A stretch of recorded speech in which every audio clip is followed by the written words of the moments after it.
Once there was a Sunday dinner that began like all others in our home. The smell of roasted meat filled the air. Laughter echoed through the rooms. The sound of children running and sliding across the wooden floor made Linda smile as she tried to keep order in the kitchen. She called for everyone to wash up and sit down at the table. And when we finally gathered, the warmth of family surrounded us. Plates were filled high with mashed potatoes, green beans, and her famous meatloaf. The grandkids were already making trades for food like little businessmen, and everything felt perfectly normal, that is, until Jessica cleared her throat the way she always did, before saying something big. She reached into her bag, pulled out a stack of glossy house brochures and dropped them right in the center of the table. Gravy nearly spilled and everyone went quiet. "Dad, we found the one," she said, her eyes shining as if she had discovered treasure. Mike sat next to her, grinning wide like he had just hit the jackpot. They started showing pictures of huge houses with tall windows, shiny kitchens, and big backyards, and for a moment, I thought maybe they had come into money. Maybe they were about to surprise us with good news, but then came the real reason behind their excitement. They needed me to co-sign the loan. I smiled gently at first, hoping it was a joke, but it wasn't. Jessica said it as casually as asking to pass the salt. My heart sank a bit. I had been through too much in life to jump into something like that. I had worked hard to build my peace, and I knew that co-signing meant putting that at risk. So I said no, softly but firmly. I told them I couldn't do it, that it wasn't about trust, but about wisdom. The air in the room shifted. Mike's smile vanished, and Jessica's excitement froze into disappointment.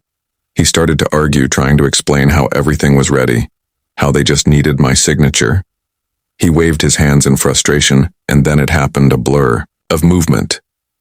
A plate shifting, a meatball rolling across the table, and suddenly my hand collided with his arm. There was a sharp crack. Pain shot through me, and the table fell silent. My finger bent in a way it never should. Linda screamed. Mike froze. The kids stared wide-eyed. Even the youngest stopped mid-bite. I stared at my finger and couldn't believe what I saw. The pain came after, hot and sharp, shooting up my arm. Linda ran for a towel, yelling at Mike, asking what he had done. He kept apologizing, over and over, face red with shame. Jessica frantically searched her phone for what to do when you break a finger at dinner, while the kids asked if I would have a robot hand. I couldn't help but laugh through the pain, because sometimes all you can do is laugh. As Linda drove me to urgent care, I thought about how ridiculous the situation was. A broken finger over a loan and a meatball. It almost sounded like something out of a sitcom. Later that night, when the house grew quiet, the ache in my finger matched the heavy feeling in my chest. Mike barely said a word at breakfast the next morning. The clink of a spoon in Linda's coffee cup was the only sound. Then suddenly he stood up, grabbed his jacket, and said he was going to the bank. He wanted to prove to himself that it wasn't as bad as I thought. I wished him luck, knowing deep down what he was about to discover at the bank. He marched straight to the mortgage desk. The banker smiled with practiced politeness and asked what she could do for him. He rattled off the numbers quickly, as if confidence alone could make them work. She typed them in one by one. House price, down payment, loan term, interest, and tax. The moment the screen flashed the result, Mike's confidence melted away. The number was double what they expected. The payment was impossible, and the total interest over 30 years was enough to make anyone's head spin. The banker explained gently about rates, fees, and taxes, each word sinking him deeper into reality. He tried recalculating, thinking there must be a mistake, but there wasn't. He realized what I already knew, that dreams can cost more than they are worth. That excitement can blind you to the truth. When he returned home, his shoulders were slumped. His eyes tired. He looked like a man who had walked through a storm.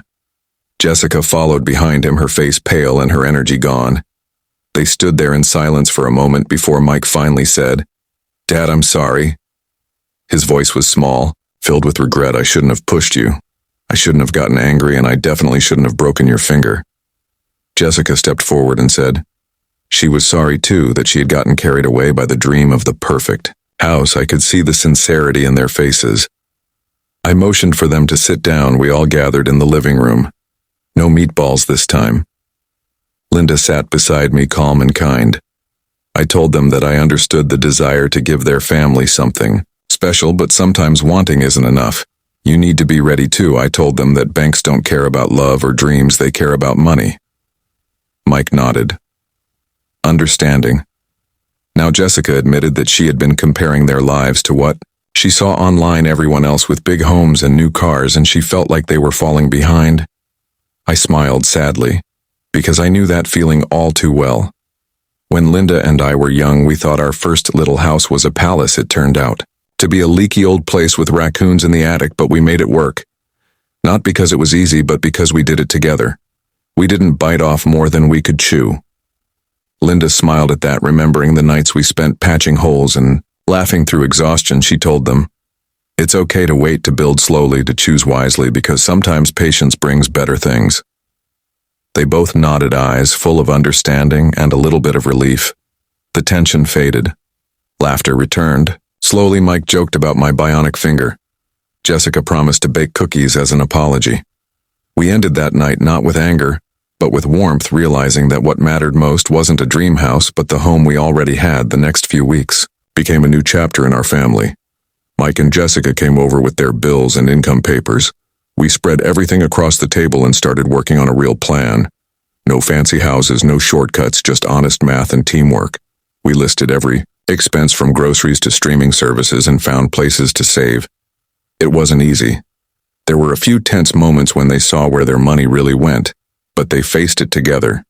They opened a savings account for their future house, and each month they put a little aside. Mike started taking freelance jobs on weekends, and Jessica turned her love for bargain hunting into a small side business, selling used items online. They were learning to build not just wealth, but discipline and unity. Every time they hit a new savings milestone, we celebrated with simple things like pizza nights or movie evenings, with the grandkids who helped clip coupons and learned the value of money along the way.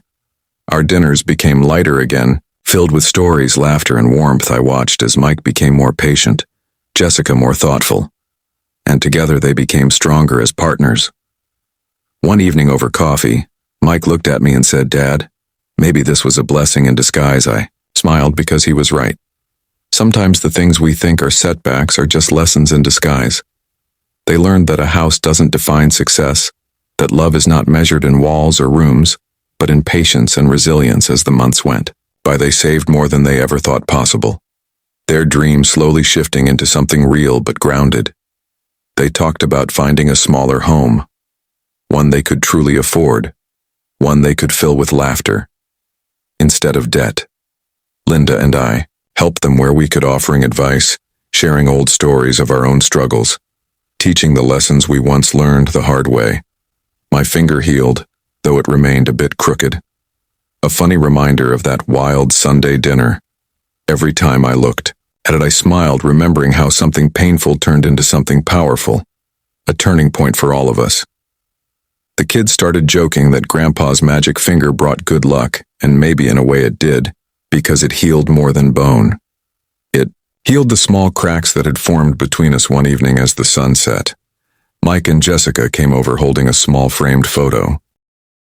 It was of their family sitting together on the front steps of their rental home. Nothing fancy, no marble columns, no grand staircase, just genuine smiles and happiness. They gave it to me, saying, "We may not have our dream house yet, but we have our dream family, and that's enough for now."